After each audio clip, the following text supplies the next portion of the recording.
Hello, my name is Kimberly Barker. I get asked all the time, what are my favorite nonfiction books?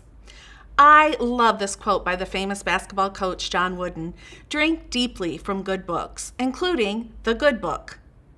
I could not agree more. After reading The Good Book a few times, I highly recommend the following books. And remember to please click on the red subscribe button somewhere here to be notified of more videos like this. The first book is Man's Search for Meaning by Viktor Frankl. This book had been on my list to read for some time. This book has riveted generations of readers with its descriptions. Viktor Frankl labored in 4 different concentration camps, including Auschwitz, where his parents, brother, and pregnant wife died. Based on his own experience and the stories of many of his patients, Frankl argues that we cannot avoid suffering, but we can choose how to cope with it, find meaning in it, and move forward with renewed purpose. Frankl's theory holds that our primary drive in life is not pleasure, but the discovery and pursuit of what we personally find meaningful. The second book is You Can Heal Your Life by Louise.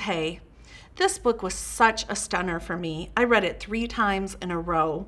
I had never really realized the mind-body connection and how your thinking and actions can really have an effect on your body. I had never thought of disease as dis-ease. That doesn't mean that your thoughts can overcome all diseases, but your thoughts do have an impact on your health. Through Louise Hay's life story and using the power of affirmations and positive beliefs, you can change for the better and heal your life. The third book is The Outliers, the story of success. I cannot find this book at the moment, and I am so bummed because it's autographed by Malcolm Gladwell. If you have it, return it to me when you're done, okay? Malcolm Gladwell shares many of his theories in this book, including the 10,000-hour rule that it takes to master something. Given that the average work year is 2,080 hours, that means that it takes about 5 years to master something. It's hard to describe, but Malcolm Gladwell's theories in this book are riveting. I love it when you read a book and you just sit and ponder the words that were shared because there was so much richness in them. I had the privilege of meeting Malcolm Gladwell very briefly, and I can tell you he is just as nice as he is smart. The fourth book is The Fifth Agreement. These 5 agreements have changed my life. The first is, be impeccable with your word. Speak with integrity. Say only what you mean. Avoid using words to speak against yourself or to gossip about others. Use the power of your words in the direction of truth and love. Second, don't take anything personally.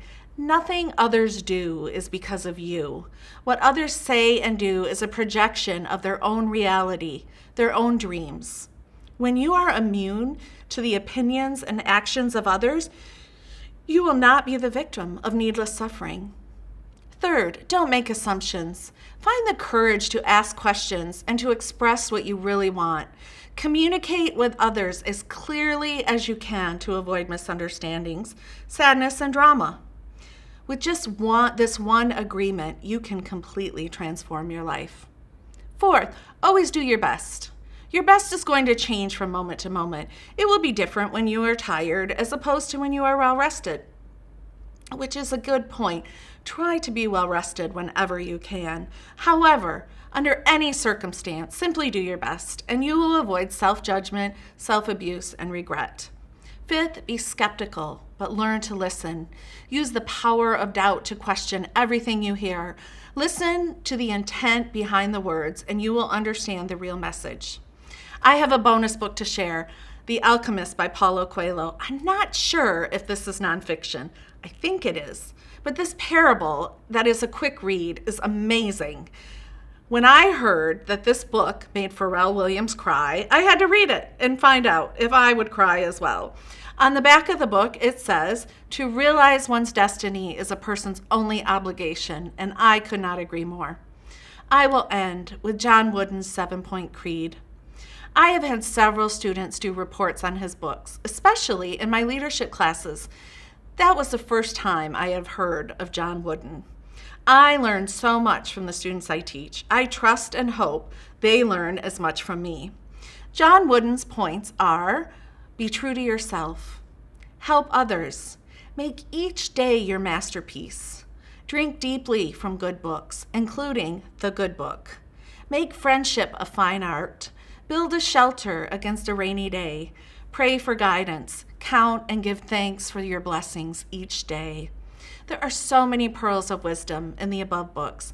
These books have had a profound impact on my life, and I think they will on your life too.